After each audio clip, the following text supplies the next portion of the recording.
welcome to Glass Half Full Moon, where if we didn't use good boys to sniff out bad men, Full Moon Features would go out of business. I am your host tonight, Gabe, and with me is my co-host, Casey. Casey, I have a question for you. I might have an answer, as always. What kind of romance content have you been consuming lately? What kind of, romantic, perhaps, TV shows or streaming shows have you been consuming as of late? Have you heard of the Junji Ito tale of Tomie, where all the boys around her fall in love with her to the point where they absolutely have to tear her into pieces and murder her? That's what I've been into lately. I was setting you up to talk about the new Velma show, but apparently we've gone past that now.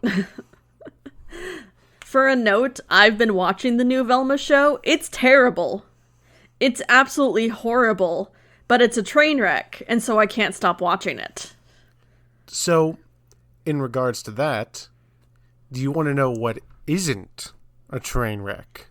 This movie. Tonight we watched Dark Angel, The Ascent. And Casey, I'm going to ask you, but I think I know what you're going to say. Was this a good movie?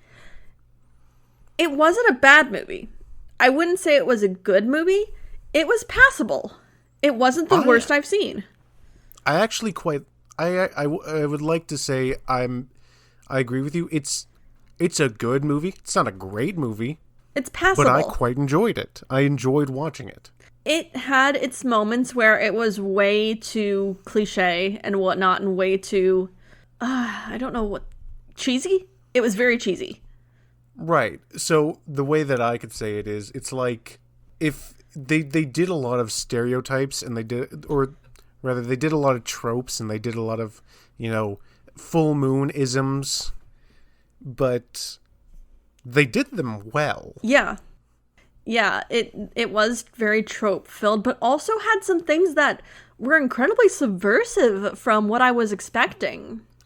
I want to go as far as to say this film is a lot of previous full moon movies we've watched have been described as romantic horror, but this is one of the only ones, or rather this is the only one that I would say has done it right. Yeah, I would agree. And even, I wouldn't even call it horror. I'd call it more black comedy. A little bit. Because there really isn't any true horror element to it. It's a little gory at times, but I wouldn't call it horror.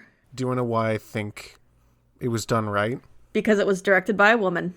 Because it was directed by a woman. This is our first full moon movie that was directed by a woman. And it shows. Our director is credited as El Hassani. The L stands for Linda. I have her on IMDb here. She hasn't done much, but apparently she is Linda. It is described here. Linda is a first-generation American of Swiss-Iranian descent who was born and raised in Baltimore. Okay, sure. But this film was I think more than any other full moon movie we've watched, felt like it was shot like a movie. Yeah, I completely agree. There was good lighting. There was good shot composition. There were decent practical effects. There were decent yeah. Visual effects. Oh yeah, we can get into those. And I would go as far as to say some pretty alright acting. Yeah. I would agree. Our lead lady, Angela Featherstone, which sounds like a D&D character. Yeah, a little bit. But she does a good job with the stuff that she's given. She does. So the whole premise of this movie is we get a fish out of water situation of a demon going to Earth for the first time and dealing with that. Should we just start talking? Let's just start about... So, disclaimer, if you do really want to watch this movie, just go ahead and do that. Come back. It's actually one of the longer full moon movies as well. At an hour 20 solid. Yeah, it's definitely one of the longer ones. A little note that the opening credits will be titled as The Dark Angel only. The Ascent was probably a tagline added on later, but this isn't... it's not uncommon for movies to have a different working title as opposed to the one that is actually released with. So... Right. The credits will read The Dark Angel, but the movie is Dark Angel The Ascent if you're looking for it on Full Moon's catalog. But also, some of the names in our opening credit roll are awesome. What was it, like Fizz Buzz or something? So, music composed and performed by Fuzzbee Morse. Fuzzbee Morse. And then the director of photography was named Vivi Dragan Vasil. I was like, these are some awesome names. This is some... I'm taking these names for like characters now in D&D. Like, this is... I'm really tempted to rename my next character Fuzzbee. Or Fuzzbee is either that or like... A surname. Or a YouTuber. A VTuber named Fuzzbee. Just a little B-boy. So our credit roll is overlaid with a descension through the dirt, down through the layers of earth, down into what is more than likely a depiction of the depths of hell. We get fire, we get torture, we get a good old Howie scream as a man is dragged through flaming fields with a cage on his head. Is that what it's called? The Howie scream? Yes. A lot of people are more familiar with the Wilhelm scream. That particular one is called the Howie scream. I was gonna say, I was familiar with it and I realized it's used frequently. I didn't know if it had a name or not, like the Wilhelm scream. It's the one that's like... Yeah, it's called the Howie scream. Oh, and we get the other one, which is the... Yeah. Like 5 times. I mean, if you don't want to blast out your larynx, you use stock screaming. Oh, of course. They could have tried to do it more than, they could have done it a little bit more sparingly. But I gotta say, some of all the stuff in hell is very good. Yeah, no, I agree. It's a good depiction of hell and the tortures and whatnot. Considering there was those guys with like. They did something fun with the cameras where I think they shot it in like slow, they sped up footage of guys like shaking their heads around. It looks like they're like basically seizing and like shaking their heads, and it's kind of genuinely a distressing sight. Yes, it's very similar to an effect I saw on Jacob's Ladder. Yes. But the blubbering noises that accompany it is fucking funny as hell. It could have been genuinely a shocking thing to see, but they use cartoon sound effects. But so yeah, it's mildly disturbing. Then you hear.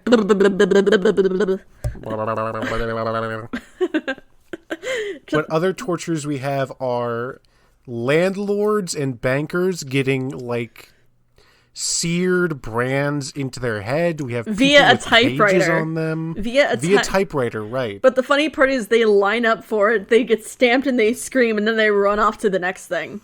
It's like they're going through like an amusement park, or they're going through like paperwork. No, paperwork isn't this fun, although it is that horrifying. And we get introduced to our lead by the name of Veronica. The names here are hilarious because our leading lady here, her character's name is Veronica, and we get our stereotypical demon chicks with really dumb little wings, tiny little nubby horns, and no eyebrows. They reminded me of the vampires from Buffy the Vampire Slayer. A little bit. With the no eyebrows. Yeah, with a little bit more of a pronounced brow ridge. But here's the other thing. The other demon with Veronica is named Mary. I don't get it. It's very interesting to me to have a demon named Mary. Well, that is a biblical name. Here's the thing. Something that we will find out that these are actually rather religious demons. There are some very heavy religious tones in this movie. Right. So, getting into it, first of all, before we get into that, we have Veronica. She's like, oh, I see visions of the fucking above world, and their demon professor is like, fuck you, and kicks her in the legs or whatever. And she goes to her dad, and her dad is like, stop what you're doing. This is your job is here in hell. And from that, she goes to talk to her mom, who is like making soup out of human bones. She's like, oh, don't worry about your dad. We were all young once. Here's the thing. Her mother's name is Teresa.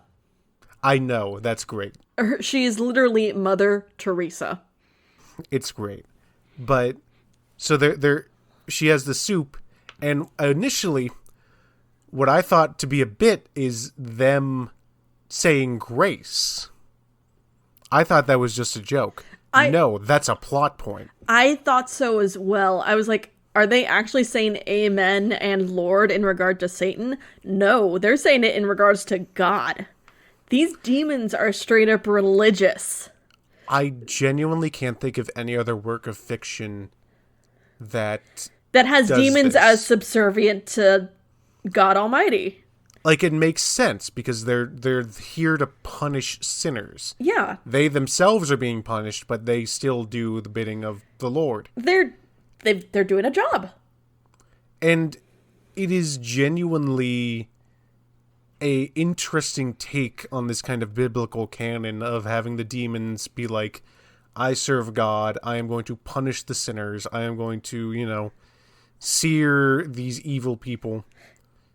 Yeah. And it was taken aback because I was thinking, that's actually clever. Yeah, it's like, how dare you, Full Moon? In the beginning, you think, oh, they're demons, they're talking about worshiping Satan. No, you find out later on, they're actually doing the Lord's work. And I'm just like, what? Okay, that's clever. It's a good means to make a heroine out of a demon. It's definitely subversive, and I think it could have only been done with a woman director. It's genuinely just one of those things where I sit back and all the pieces kind of come together where it's like this is unique. It makes sense. This is just interesting. I think that's ultimately with this movie is everything is competently put together, and anything that isn't competent is just interesting. Yeah. It makes for an enjoyable, somewhat thought-provoking watch. It's still got its moments of camp. It's full moon. And you're still going to see tits. Which, speaking of which, one of the camp is the dad, who looks more like an ogre than a demon. He does look like an ogre. He is yelling at his daughter for, being like, no, you can't go to the human place. He throws a sword at her and she runs off. And, we forgot to mention that her and Mary were just like, oh yeah, here's the portal to the surface. Apparently, Mary's uncle found a passageway up to the mortal world, and it's just unguarded. Just there. It's unguarded because plot. Well, what they say is it's unguarded because no demon would go there in their physical body. Yeah. Like, normally they're summoned, or they're there through possession, so they don't have to worry about their physical form being injured or harmed. Which makes total sense. But... again, cool. But Veronica leaves her house, and she takes her good boy with her. Right. So there's also a dog named Hellraiser. It's a good boy German Shepherd dog actor. They try so hard at times to make this dog look like it's eating people, but it's so clearly just like eating kibble off screen. It's a good boy. It's a very good boy. Good boy dog actor, but she leaves home with her good boy dog and escapes to the mortal world, and hell lets out into a sewer. Sounds about right. Yeah. And she gets up, she gets out, she just kind of turns into a human, I guess. Sure, fine. Because being human means having eyebrows. And it means tits. Even though she had clothes on literally 2 seconds ago, being human... Don't worry about it. She... that was almost certainly a Charles Band directive. Yeah. But along with her good boy, she floats through a crowd of judgmental old people and then runs away. Judgmental Romanians. And you do get the sense of her just kind of being like very confused by the whole situation. Yeah. Which is good. And in addition to that, we now move forward to meeting our male lead, Dr. Max, who is, in my opinion, as close to Jeffrey Combs as you can get without being Jeffrey Combs. No, see, I didn't read Jeffrey Combs. I did read another character that Jeffrey Combs has played alongside.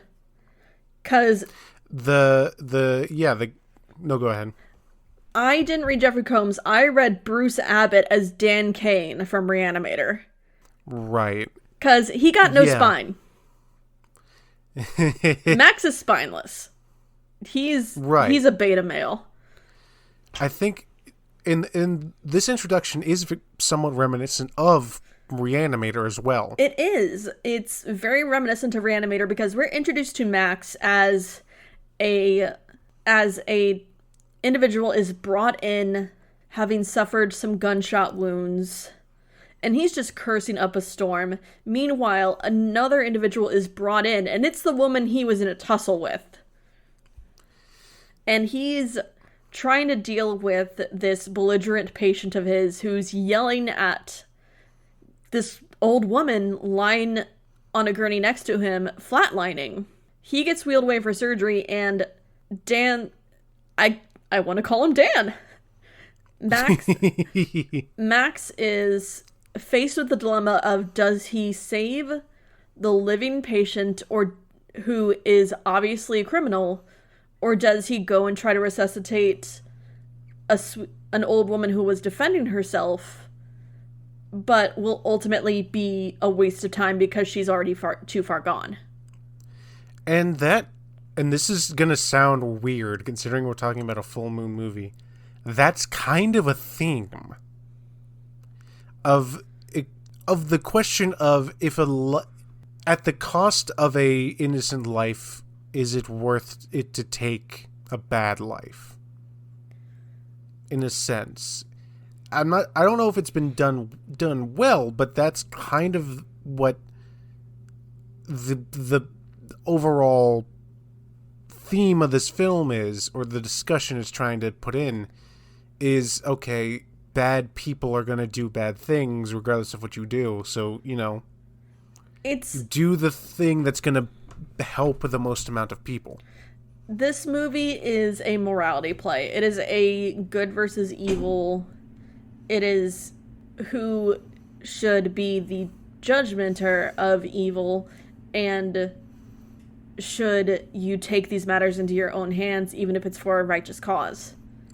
Is it handled particularly well? But it's there. And we're introduced to our male lead after he returns home from this harrowing shift, stands on his balcony, and locks eyes with Veronica as she's down in the street wearing an old overcoat that she found. And then she gets hit by a car. She's just standing in the middle of the road. There's enough time to lock eyes, fall in love, and then get hit by a car.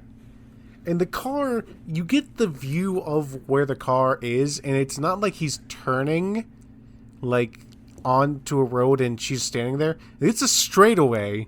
He definitely saw her, and I guarantee in his mind, he's like, well, either I move or she moves.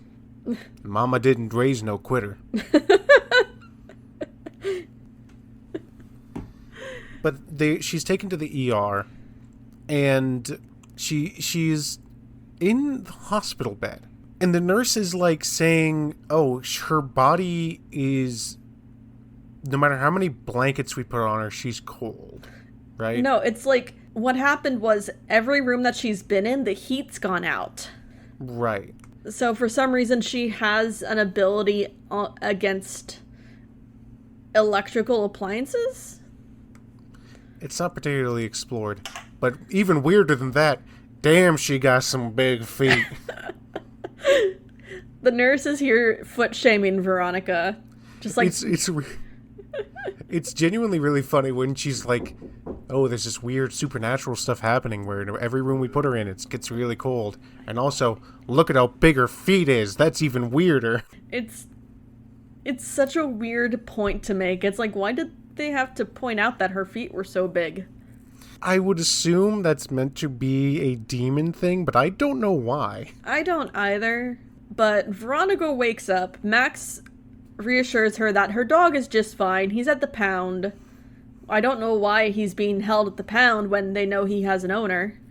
But Veronica immediately gets up, goes to the window, looks out and looks at the moon and just goes, nice.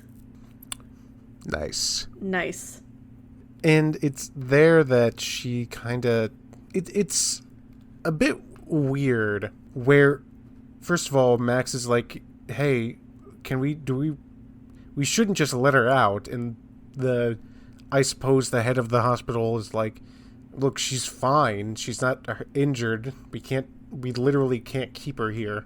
And then the scene after that... No, here's the funniest thing. Here's the funniest thing that happened before this. As Veronica had just gotten to the hospital, she's relatively fine. And Max convinces her to get back into the bed and rest. I forgot that. She instantly goes to sleep. She's out like the dead. And you should get some sleep. Okay. And Max is just like, what the fuck? Snaps his fingers. Then he listens to her heart. And it's just the sound of screaming. It's just the sound of screaming. It's just the sound of screaming. But the next day, as he talks to Veronica, it's like, so we're being forced to discharge you. Also, your dog escaped. And she's just like, no, yeah. Oh, he did? He did. He escaped from the pound. He's right over there. And they look out the window, and lo and behold, the dog's just waiting there. Dog's just like, I'm here. No cage could keep me. And this is a bit of a weird one, where I'm not too certain of the implication here. Where Veronica is like, she's looking for a place to stay, and Max is like, well, I can't really bring you to my place.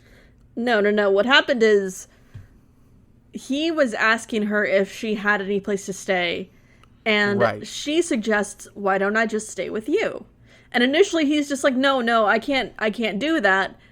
And then she kind of like hypnotizes him and pops one of his buttons off. Yeah. Which that never comes back. It was just weird. And that raises the question of, I wish that didn't happen. I would have much preferred it to have just been a little bit unbelievable, but, acceptable of him being like, no, yeah, stay with me. Because then it kind of brings into question of like, okay, how much does he love her and how much has he been like enchanted? Yeah. I think that ultimately it's not meant to be the implication that he is hypnotized by her beyond this point. I think it's more so like she put the notion in his head that her staying with him was a good idea. Yeah, it's not necessarily mind control. It's kind of more like suggestion. Mind nudging. It's the power of suggestion. Yeah. It's never implied she does it again, which, good. It's just a weird thing to bring forth. It's weird. But we leave our hospital and we get proof that Max is a bachelor because all he has in the fridge is an orange on a stem, a tub of butter, and a container of salad dressing. She does not know what a refrigerator is, but even she is like, damn, you live like this? Yeah. Max gets her comfortable. He's like, have something to eat, make yourself at home. I'm going to sleep for a few hours because I'm on call tonight. And while he sleeps, Veronica turns on the TV and ends up watching endless tirades of humans' depravity. This is the 90s equivalent of doom scrolling. Yeah. Where she's just sat in front of the TV, flipping through every single news station, every single, like, thing of just like, oh, and then this place was bombed, and oh, and now the mayor is, like, anti-choice.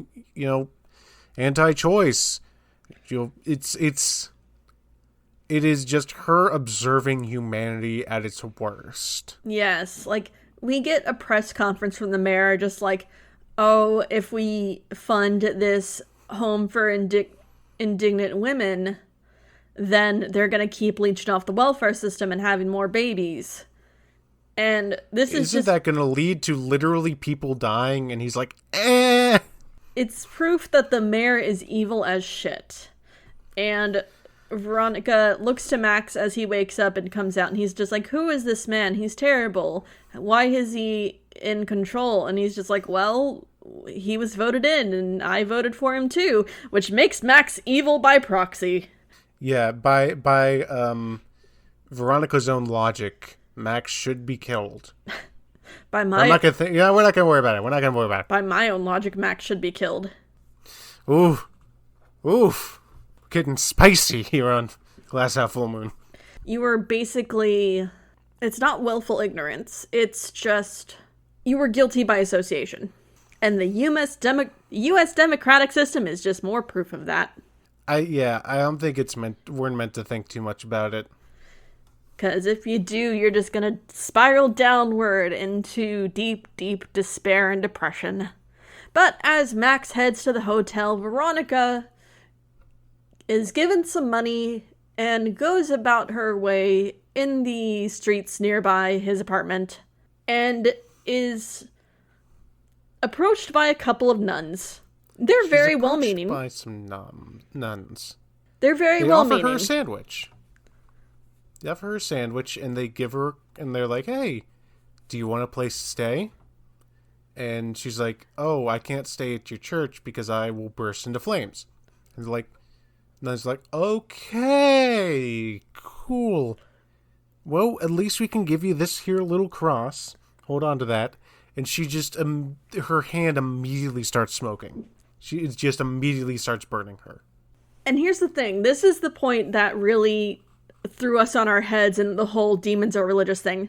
She asks why they would hurt her in this way and that she's always served the Lord well. Right. She even starts off when she sees the nun, she's like, I abase myself. She degrades herself in front of these ladies of the Lord. Which means that it's a hierarchy system. I'm sure there's been another piece of fiction that has handled demons in this way. God forbid if I can think of it. I can't think of one either. But we've talked a lot about that. I think that this is around the time when we get some good murdering in. Yes. Shortly after her run-in with the two nuns, she comes across two guys mugging a woman. And she just straight up impales one with a pipe. That was great. And then we get perhaps one of my favorite kills of the Full Moon catalog, when she takes the other guy, hangs him up on a tree and rips his spine out. Yes. She rips his spine out with her bare hands and then offers it to the other woman she just traumatized for life. She's like, here, take this spine. Let it remind you of how your enemies were defeated. It's really good.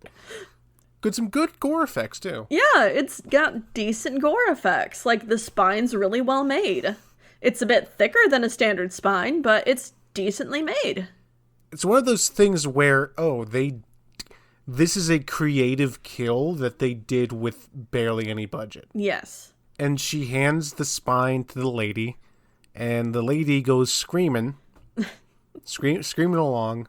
And this is also, the dog is eating one of the guys. Yeah. He's a good boy. He's just munching, just like, num, num, num, num, num. Free food. Nom, nom, nom, nom. And then, after this, I forget if it's the detectives or if it's the dinner scene. It's the detectives. It's the detectives. I like these detectives. Yes. Greenberg and Harper, I believe, are their names. Let me check IMDb. I know Harper is one. IMDb is not listing their names. We're just going to call them Greenberg and Harper. Sure. So they come across this scene, and the two bodies are strung upside down with the calf meat just straight up ripped off their bones. It's like how the Predator kills his victims. And they're looking at it and they're like, were there any witnesses? And it's like, yeah, one lady who, kind of lost her mind afterwards. But it is then that we also get some evidence for determining who did this, where they have a coat that is printed on it the name of the hospital. And we get a very good line where, so they're saying, were there any witnesses? Yes, there was a woman. She's been taken to All Saints Hospital. And it is then when one of the guys picks up the coat and is like, you gotta look at this, and you see All Saints Hospital on it. And Greenberg looks and says, well, guess they ain't All Saints. But here's another really thing good. that I noticed in the scene. She removed their heads. The bodies are headless. Do you want to know why they did that? So they didn't have to pay the actors? So they didn't have to pay the actors, or alternatively make fake heads that look like the actors. Yeah. But also, hanging upside down for a long time like that is painful. That is brutal. Have you experienced that? I've not, but I've seen plenty of interviews with actors who have. Like, there's an opening bit in Repo the Genetic Opera where an actor has to hang upside down for a long while his spine gets removed. And then, of course, Alan Tudyk in Tucker and Dale vs. Evil, he gets stuck upside down for a decent while. And just the interviews or the commentaries about these situations, hanging upside down for that long, if you don't take frequent breaks, it can cause a lot of problems between, like, headaches, pressure buildup behind the eyes. Because, all the blood's literally rushing to your head. Well, maybe that explains why I'm so fucked up. I like to sit upside down a lot as a kid. That explains a lot. Anyway. Oh, but now we're going to have dinner. Where is the implication she made soup out of the spine? The implication is she made dinner out of the muggers. Yes. Where Max comes home, she has made dinner, and they're discussing over dinner, and they're having some bonding. And I will say, this is perhaps the slowest burn romance we've had so far. You're not wrong. And I think that's to the movie's credit. You're not wrong. It is the slowest. But between Veronica making Max an unwitting cannibal, she also pushes her self-righteous ideology on him. And I know it's meant to be endearing and quirky, but it doesn't really work. I didn't read that as endearing and quirky. I read that as us getting a look into how her philosophy works, which is basically, if you commit a sin, you're as good as dead. You deserve to die for any sin. If you sin against the Lord, it's entirely okay if you just die. And Max is like, no, I'm a doctor. I became a doctor because I believe all life is precious. And, you gotta, and they kind of discuss that. They don't really come to a resolution one way or another. So they just kind of, let that be. Does Max actually eat the soup? I feel like, doesn't he say he's not hungry? Oh, no, he eats it. Oh, no. He eats it, and then he asks, what it is, because it's delicious, apparently. And she says it's a secret. It's an old family recipe, but it's a secret. Which means it's probably human. I'd probably eat people soup.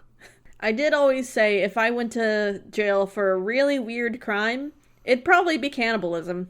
I thought you were going to say people soup, and I was going to say that's a very specific thing to go to jail for. No, I prefer to grill. Okay.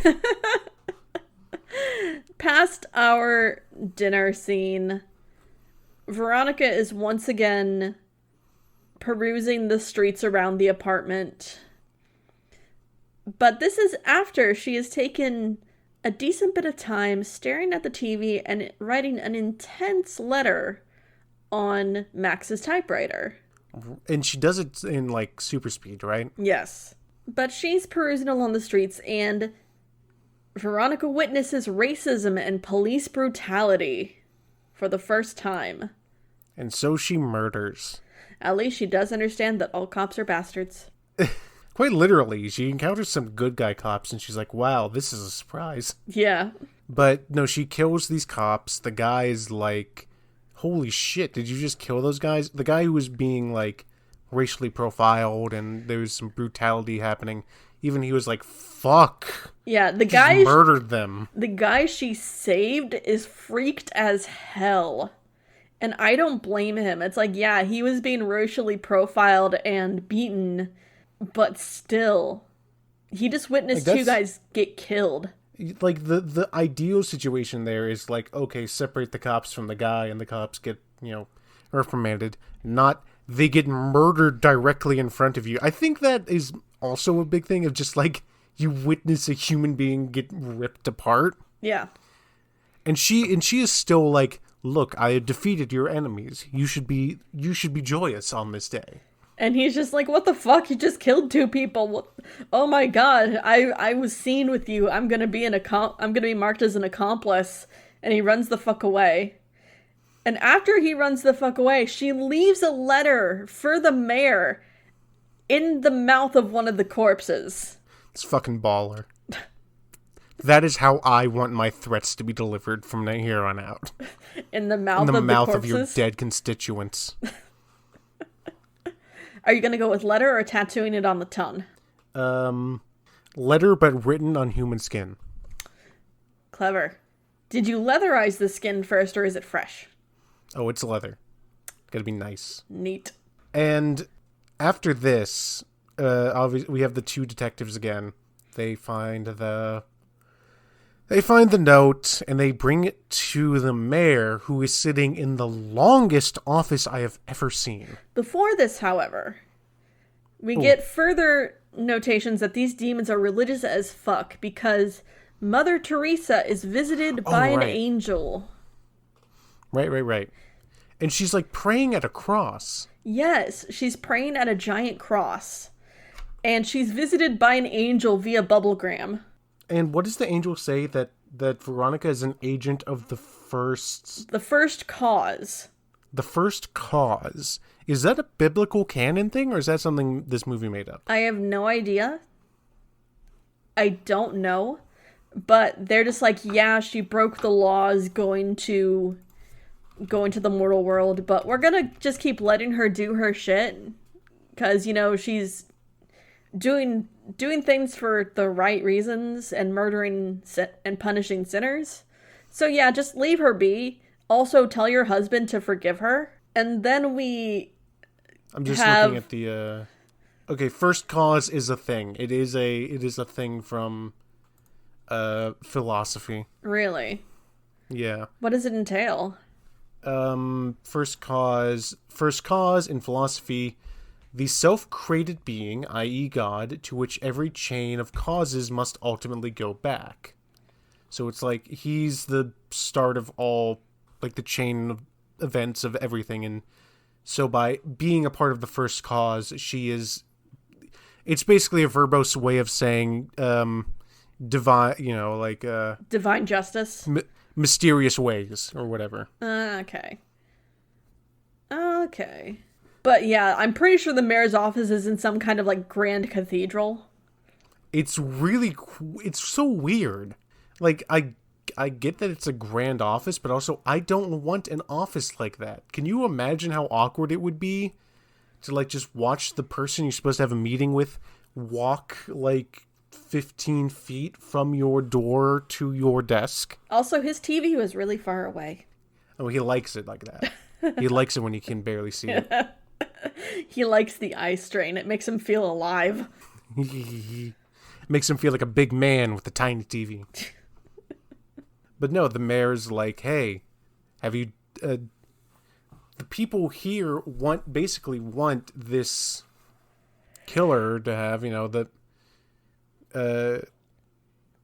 or no, rather the mayor is like, hey, have you caught this killer yet? And they're like, no, but they're clearly fucking crazy. And they have some kind of animal with them. And it's so clear, it's very clear that the cops do not like the mayor and are simply doing their job. But they're also like, well, the victims were two muggers with a pretty heavy rap sheet. They'd had prior incidences.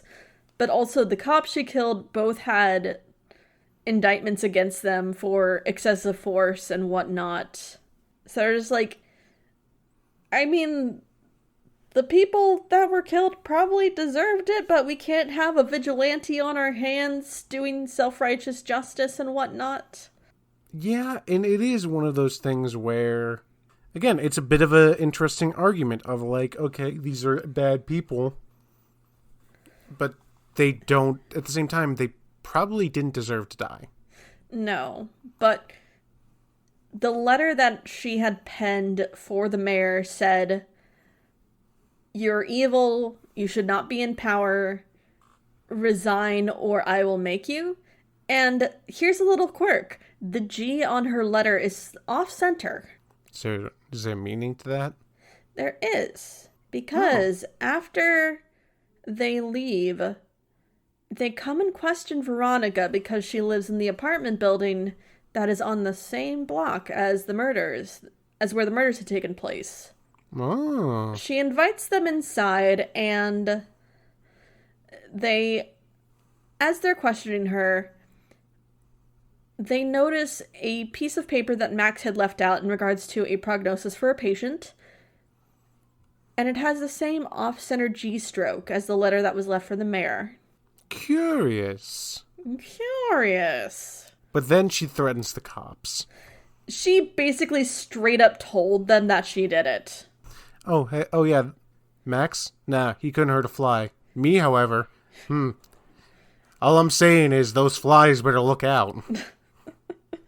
And they leave and they're like, she fucking did it. Yeah. They're basically like, yeah, we need to have a tail on her. And we get that as later in the evening, Veronica tears up Max's couch to make herself a fancy leather outfit.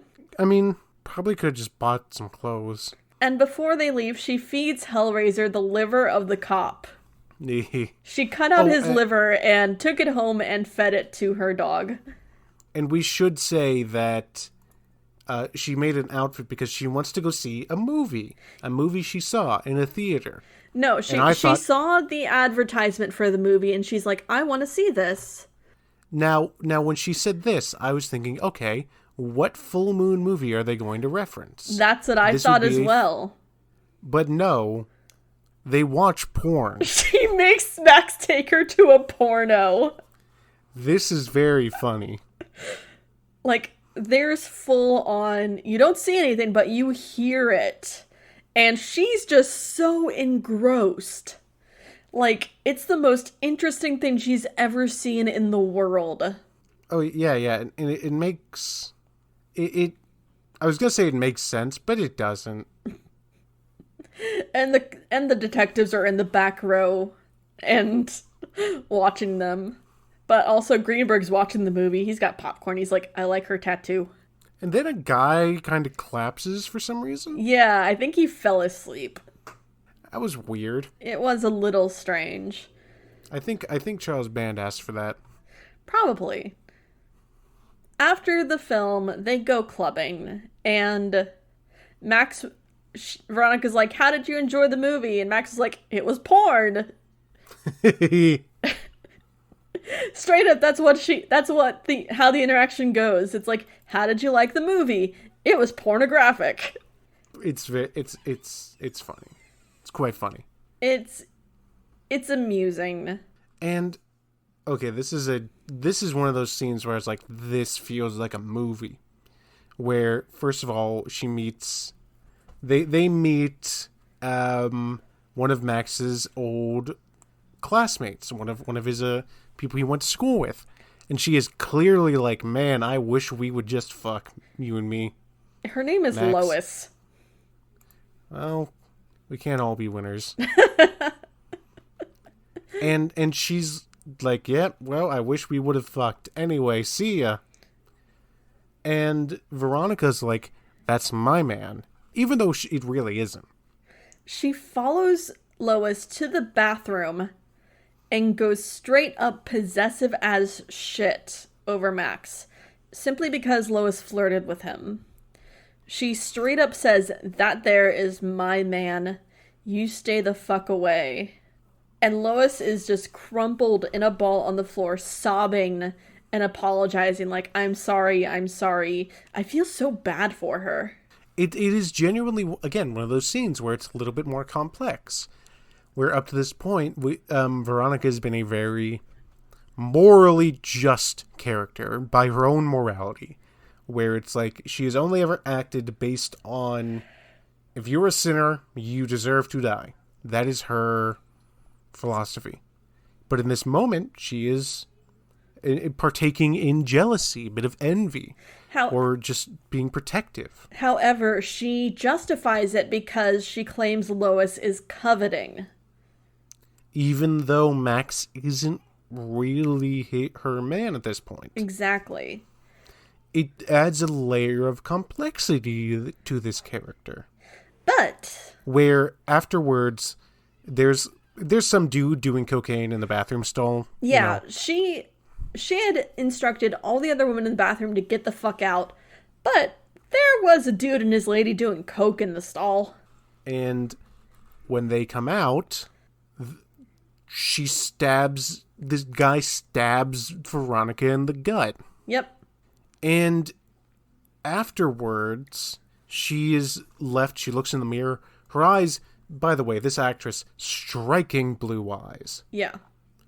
But during this moment, her eyes have turned red.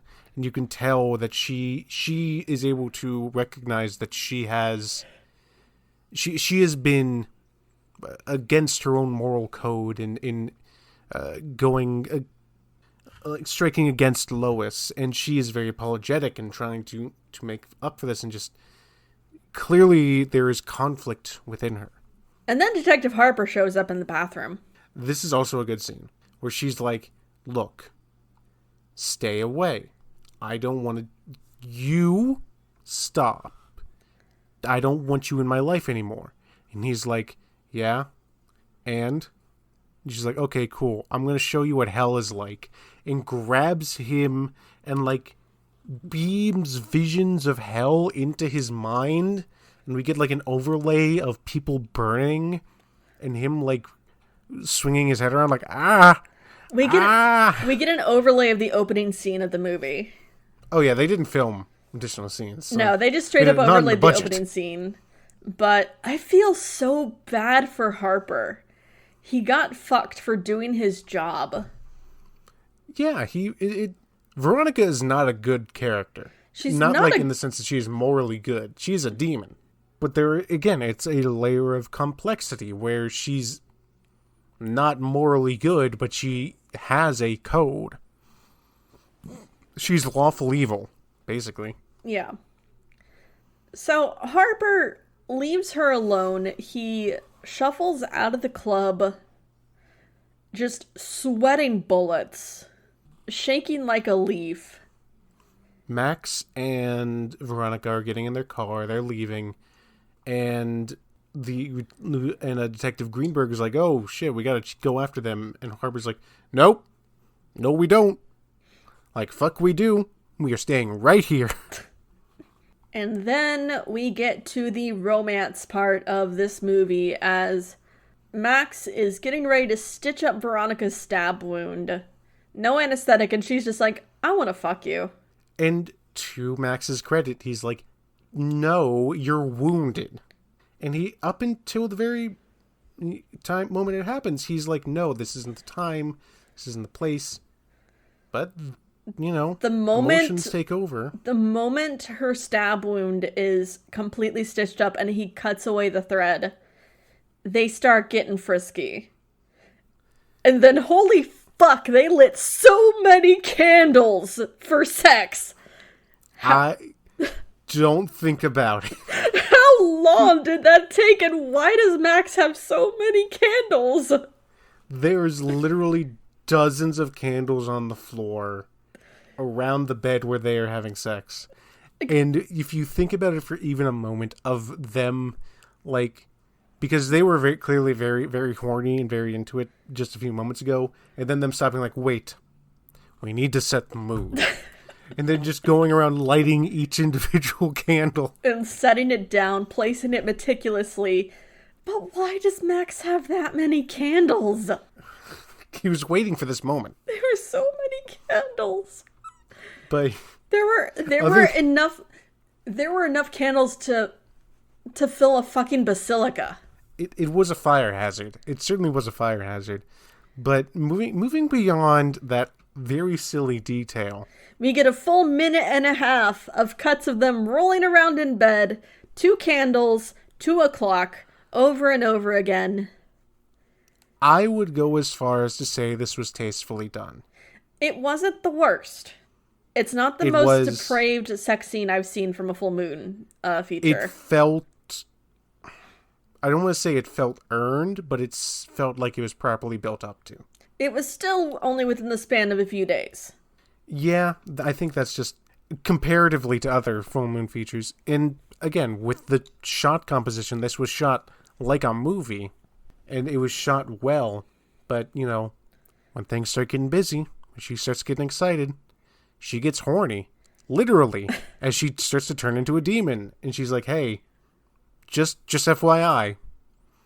Kind of demonic here. And he's like, nice. She's like, this is me. And this is where I was like, guy has less of a spine than Dan Kane from Reanimator. Less of a spine than that guy from earlier in the movie. But there is some demonic erotica, I suppose we could call it, where they're...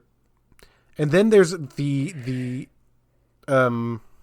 post-coital cuddling, and her wing is like stuck underneath the blanket halfway, and it looks very silly. It's not a good wing. The wings are not good. No, and we'll get into this. We'll get into that. We'll get into the cost of this film later. But after the coitus happens, when this is when we cut back to the police station, and the detective's like, yo, the end times are coming. I don't want to work on this case no more. And forgive me, what happens after this? So we cut back to Veronica. She's fully clothed. She's decided to take matters into her own hands, and she has pulled a photo from a magazine of the mayor, and Hellraiser is finally doing his purpose, and she has our demon good boy sniff out the mayor's location just from his picture. Yes. And when they get there, we get a... Now, this is a bit weird. Where, first of all, there's some, like, guards around, and she just kind of makes one of them fall asleep. She doesn't kill him. He's just doing his job. And then we go to the mayor, who is, like... It's like the scene from Poltergeist, where the guy is, like, pulling his face off. Yeah, but no. Instead, he's like, his teeth start falling out and his fingernails come off. Yeah, I think I had a dream like that once. Oh, wait, no, that's all the time. But that... It turns out to be a hallucination. Yeah, that was probably the one moment that was the closest to being actually horror. Yeah. And Veronica doesn't kill him. She just kind of does the same thing she did with the detective, and makes him be like, yo, let me make you look at hell. Yeah. And then just leaves him. I think what that is meant to be is character development, but it's not earned. It's not. It's very rushed. It's very rushed in a film that is the longest we've had thus far. But I think with Harper, Harper kind of proved to her that he wasn't a bad guy. Right. During their questioning of her in Max's apartment. So he got off with just the warning. It doesn't make a whole lot of sense that she would do the same thing with the mayor when he's proven just how evil he can be. Although it could be the fact that she's never actually witnessed him doing anything evil. Right. She's only heard his rhetoric. But Veronica escapes from the mayor's house after showing him visions of hell as a way to make him reform, I guess. And she gets shot in the back. Yeah. This was, again, weird and unearned. Where she gets shot by some random guy, right? Yeah. I believe one of his guards. Yeah, but it's not like someone that was set up. He was just kind of got shot. And then afterwards, she goes back to Max and he is like, hey, you've been shot. I need to call an ambulance. And she's, oh, and then the was it fucking Angel comes back. So Veronica is in Max's apartment. She's just like, no, I'm content to die here. This is fine. Her parents, down in hell, get another bubblegram from the Angel asking permission to bring her home. And after they get permission, they return and show up in a full-length mirror that just happens to be in Max's bedroom. Don't worry about it. And she's just like, I need to take Veronica home to bathe in the healing waters of the river Styx. I don't think that's what the river Styx does. Pretty sure that's not what it does. But Veronica goes through the mirror, and Max is sad, of course, because he lost his lady. The mayor holds a press conference stating that he's resigning. He's going to retire to a monastery to contemplate goodness. And as Max lies in bed with this revelation, Veronica returns from hell through the mirror she left through, for some reason coming back in a wedding dress with a veil. My man, getting on with the demon. And that is how our movie ends. I would say that's a happy ending. Yeah, but it's just like, why did she come back in a wedding dress? It's hot? I don't know. Anyway, not the worst movie. Funny in places. I give it a 6. Would you recommend this movie to anyone? You have to be into a kind of particular sort of rom-com schlock. Yeah, I think that's the one important thing, is this isn't necessarily a horror. This isn't necessarily a straight comedy. This is definitely leans more into the romance direction. It's a rom-com. Compared to some of the other stuff. Yeah. And it's again, I enjoyed it. Okay, you enjoyed it. Yeah. And so if you seem like this is something you'd enjoy, I say give it a watch. Worst thing you lose is an hour and a half of your time. And that's not valuable. Nope. You're listening to us. Obviously, you don't care too much about your time. And, so how much do you think this movie cost?